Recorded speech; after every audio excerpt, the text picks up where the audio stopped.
Assalamu alaikum class. Today in this lecture we are going to discuss about the uses of enzymes and the factors affecting the activity of an enzyme. Let's start the discussion about the uses of enzymes. Many enzymes are used commercially in industries. The most common industries are paper industries, food industry, brewing industries and biodetergent industries. So what does the commercially means? Some industries, the products which are comes in the market, either it buying or selling or making profit from the products. So this sort of things, when you are doing, these term used instead of all these purpose. The products which are comes in the market from the industries and the process of buying, selling and get profit from it. These all the things are you can summarize in the word commercially. So paper industry is also the main industry in which the uses of enzymes are inhabited. We get cellulose to make the paper in paper industries. And what is cellulose? That is the enzyme which is used for making paper. And cellulose is the important component of the primary cell wall of green plants. जो ये आपकी green plants होते हैं, इनकी जो cell wall होती है, इसके जो कंपोनेंट है हमारा, जो उसको हम जो है वो क्या कहते हैं, सेलुलोज कहते हैं. फॉर एग्जांपल आप फंगस की या फंजाई की सेल वॉल की बात करें तो that is made up of chitin. In the same way the cell wall of plant is made up of cellulose, and this enzyme is used for making papers. Next is food industries. In food industries, for making bakery products like pizza, bread and etc., we are using yeast, which is Saccharomyces cerevisiae, an organism, fungus होती है basically. These fungi or basically Saccharomyces is used for making bakery products. So what does this organism do? Basically, the Saccharomyces, the organism yeast, will do anaerobic respiration and do fermentation. And in the process of fermentation, different types of products are formed in which ethanol is produced, that is enzyme, and carbon dioxide produced, alcohol is made. So the organism when perform fermentation process, जब वो fermentation का process करता है, they produce ethanol, and that was the enzyme which are basically used in our bakery items, जिससे हमारा जो bakery items जो हम बनाते हैं, अपनी जो yeast जो हम डालते हैं, जो वो organism होता है, वो अपनी sugar को utilize करता है. शुगर को यूटिलाइज करके जो है वो अल्कोहल, कार्बन डाइऑक्साइड और उसके साथ एक इथेनॉल एंजाइम जो है वो प्रोड्यूस करता है. ठीक है.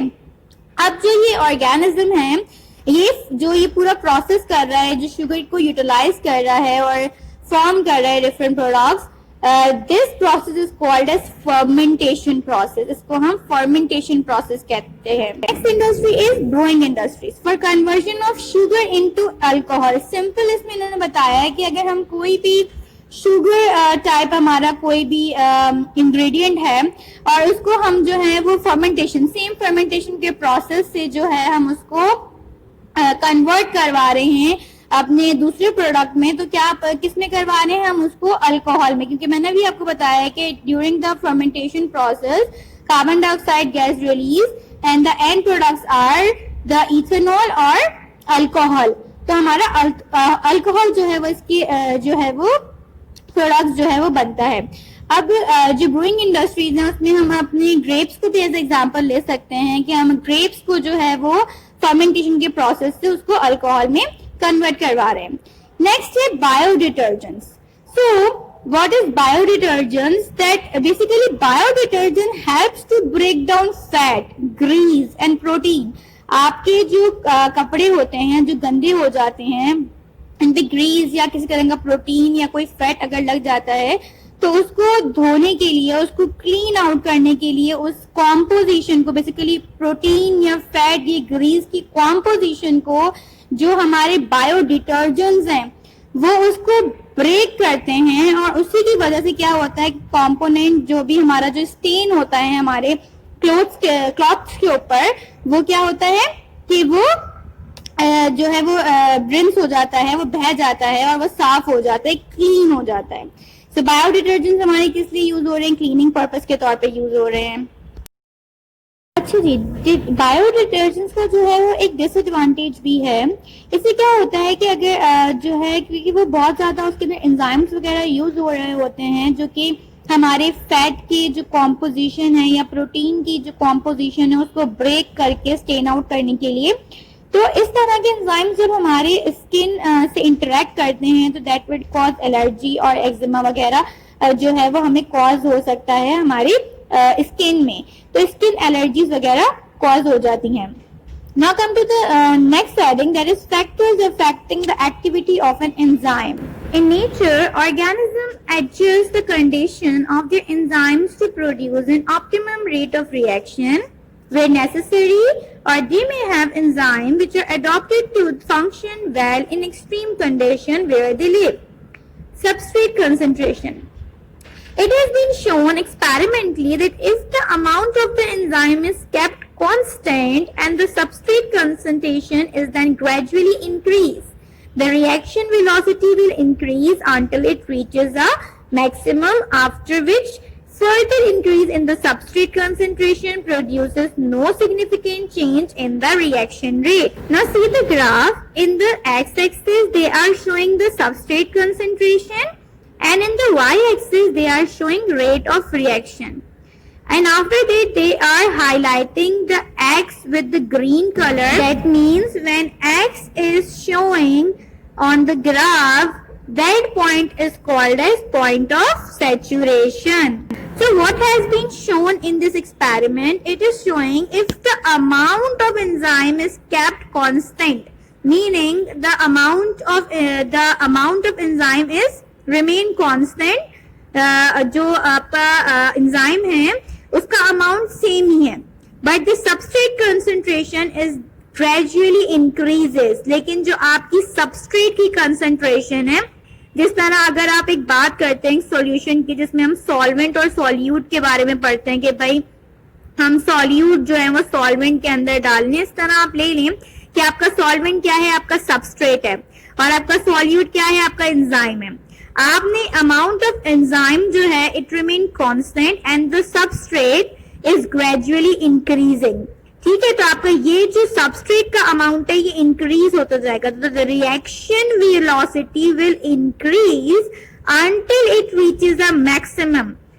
सो आपकी जो वेलोसिटी बेसिकली क्या होती है, आपकी स्पीड होती है, लेकिन when you are talking about biologically the rate और क्वांटिटी पर सेकेंड, कि आपकी जो पर सेकेंड है उसमें रेट क्या मिल रहा है या क्वांटिटी कितनी मिल रही है आपकी एक सेकेंड के अंदर, उसको हम वेलोसिटी के तौर पर जो है वो मेजर करते हैं। तो वो रिएक्शन जो है वेलोसिटी का कि आपकी एक सेकेंड में कितना क्वांटिटी आपकी जो है वो रिएक्ट कर रही होगी, दैट विल इंक्रीज, वो इंक्रीज होती रहेगी until it reaches a maximum, वो अपने मैक्सिमम लेवल पे पहुंच जाएगी। After which further increase in the substrate concentration produce no significant change in the reaction rate. अब जब ये अपने मैक्सिमम लेवल पे पहुंच गई है और तमाम एंजाइम के मॉलिक्यूल जब ऑक्यूपाई हो गए हैं, उसके बाद अगर हम मजीद सबस्ट्रेट डालेंगे तो उसके बाद हमारे किसी भी रिएक्शन में कोई चेंज नहीं आएगा, क्योंकि वो अपने एक मैक्सिमम लेवल पे रीच कर गया है। जितने एंजाइम सबस्ट्रेट के साथ जो है वो अपना रिएक्शन कर सकते थे वो उन्होंने कर लिया, because it reaches to its maximum point. उसके बाद if we are adding more substrate so it will not change in the reaction, कोई चेंज नहीं वो अपने रिएक्शन में देगा। ठीक है ना। In other words, the enzyme molecules are saturated with substrate. For example, आपको इधर पे एक और तरीके से समझाई ये चीज, The enzyme molecules are saturated with substrate. Saturated means जब आपके सॉल्यूशन के अंदर मजीद कैपेसिटी नहीं हो, अपने अंदर कोई चीज मजीद डिसॉल्व करने की, ठीक है, तो उस वाले आप उस चीज को या उस कंडीशन को सैचुरेटेड बोलते हो. तो the enzyme molecules are saturated with substrate. That means कि जो आपके सबस्ट्रेट के मॉलिक्यूल्स हैं और एंजाइम मॉलिक्यूल्स हैं, दे बिकम सैचुरेटेड. मतलब जितने एंजाइम के मॉलिक्यूल थे और जितने सबस्ट्रेट के मॉलिक्यूल थे, they react with each other. और अभी जो आपके पास आपका जो मटेरियल है, that are saturated. The excess substrate molecule cannot react until the substrate already bound to the enzyme. The excess substrate mean कि अगर हम कोई और excess substrate उसके अंदर ऐड कर रहे हैं या है उसके अंदर मौजूद, cannot react until the substrate, वो तब तक नहीं है उस के साथ रिएक्ट करेगा until the substrate already bound to the enzyme, जब तक कि वो substrate एंजाइम के साथ बाउंड हुआ है, has reacted, जो कि रिएक्ट कर रहा है, and been released, और फिर वो रिलीज होगा, और been released without reacting, या जो है बिना रिएक्शन के बाद रिलीज हो जाएगा. तो तब तक आपका जो न्यू सबस्ट्रेट जो आपने उसमें ऐड करा है उसके साथ एंजाइम्स के साथ जो है वो रिएक्ट नहीं करेगा. Now see this graph. There is two type of color structure. First is yellow color as a substrate and orange color for the enzyme. When the substrate concentration becomes to its maximum point, so all the substrate molecules are react with the enzymes, and this reaction becomes to it at saturation point. And after that you can see when the reaction complete or either it not complete, the enzyme molecule releases. And if you are adding more substrate in it, so the enzymes molecule are free to react with the other new substrate molecule. Understand? आपके जो अब ये enzyme molecule जो कि release हो चुके हैं, ये क्या करेंगे? अगर या तो केमिकल रिएक्शन हो गया उसके बाद रिलीज हो रहे हैं, या तो नहीं हुआ है, रिएक्शन के बाद रिएक्ट करने के बाद ये रिलीज होने के बाद जब आप न्यू सबस्ट्रेट मॉलिक्यूल जो है इसके अंदर डालेंगे तो ये फिर आप उसके साथ डील करेंगे. ठीक है, कॉन्सेप्ट फर्दर क्लियर करने के लिए मैं आपको एक और एग्जांपल दे देती हूँ.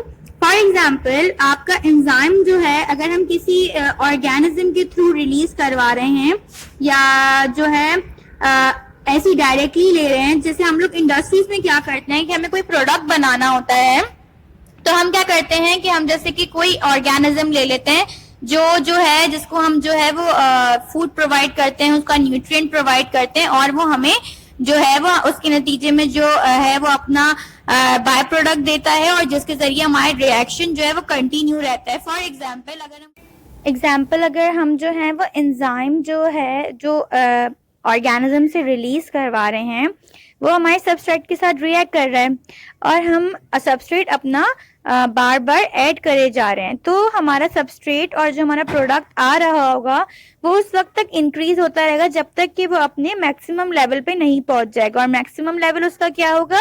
जब तमाम एंजाइम जो है वो हमारा सबस्ट्रेट के साथ बाइंड हो जाएगा और वो बॉन्ड बना लेगा. और बॉन्ड बनाने के बाद वो हमारा केमिकल रिएक्शन जो है वो प्रोसीड करना शुरू करेगा.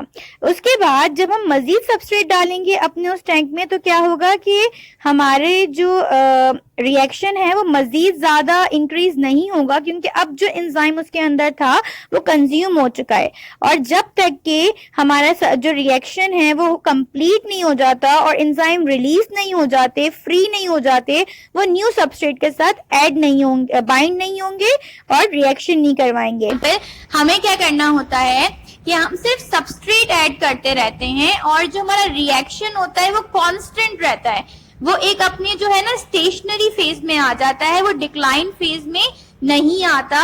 वो साइकिल जो है वो हमारी चलती रहती है.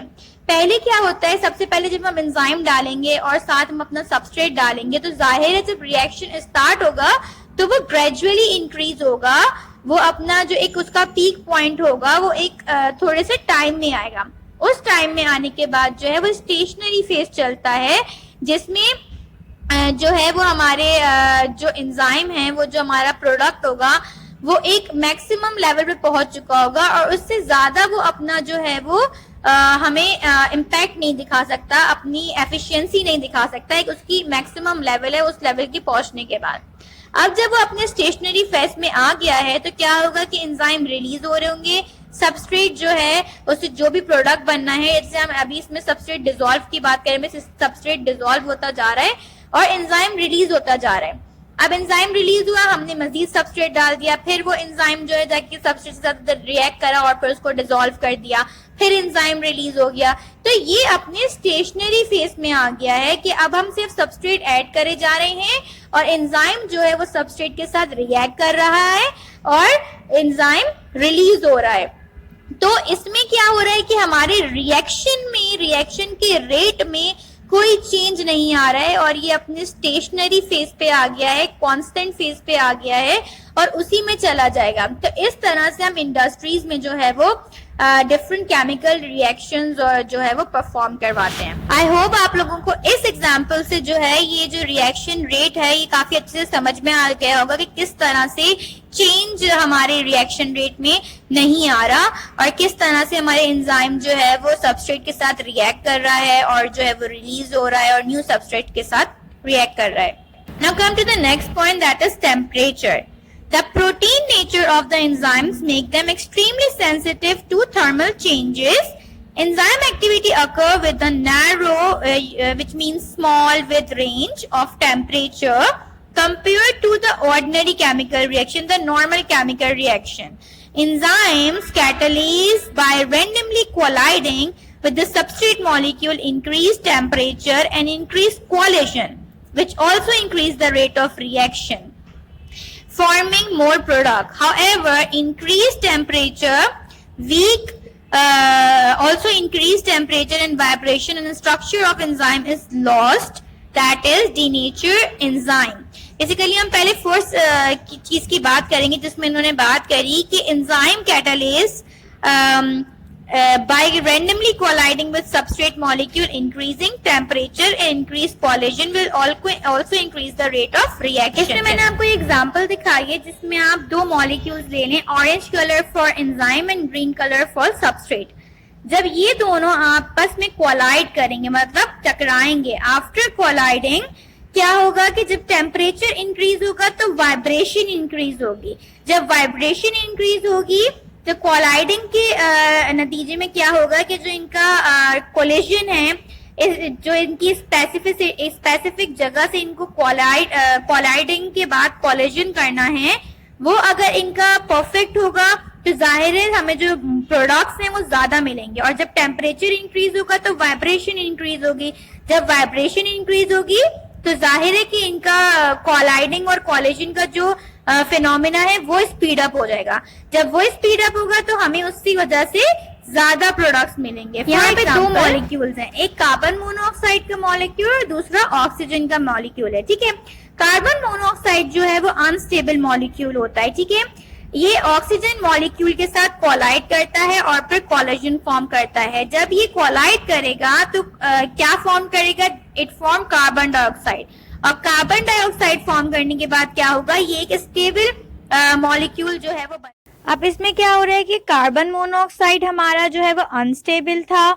जब टेम्परेचर इंक्रीज होगा तो क्या होगा? ये जो है इसकी वाइब्रेशन तेज हो जाएगी। वाइब्रेशन तेज होगी तो क्या होगा कि जो वीक बॉन्ड है हमारे कार्बन मोनोऑक्साइड के बीच का, वो क्या होगा?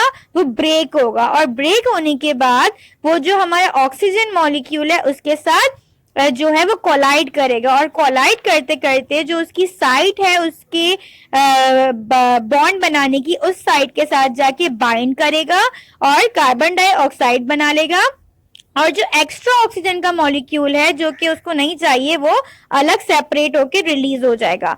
तो हमारी जो जब टेम्परेचर इंक्रीज होता है तो वो बहुत तेज जो है हमारा मॉलिक्यूल जो है वो वाइब्रेट होने लगता है, जिसकी वजह से हमारे जो वीक बॉन्ड होता है मॉलिक्यूल के बीच का वो ब्रेक हो जाता है। और ब्रेक होने की वजह से वो क्या करता है, कोलाइड करता है उस मॉलिक्यूल के साथ जिसके साथ उसने बॉन्ड बनाना है, और फिर कोलिजन फॉर्म करता है। तो इसमें क्या होता है कि जब हमारा टेम्परेचर इंक्रीज होता है तो हमारी जो वाइब्रेशन इंक्रीज होती है, और उसकी वजह से हमारा जो केमिकल रिएक्शन है वो भी स्पीड अप हो जाता है। तो ये एक हमारा टेम्परेचर इंक्रीज होने का बेनिफिट है। बाकी मैं आपको नेक्स्ट लेक्चर में बताऊंगी। Thank you students.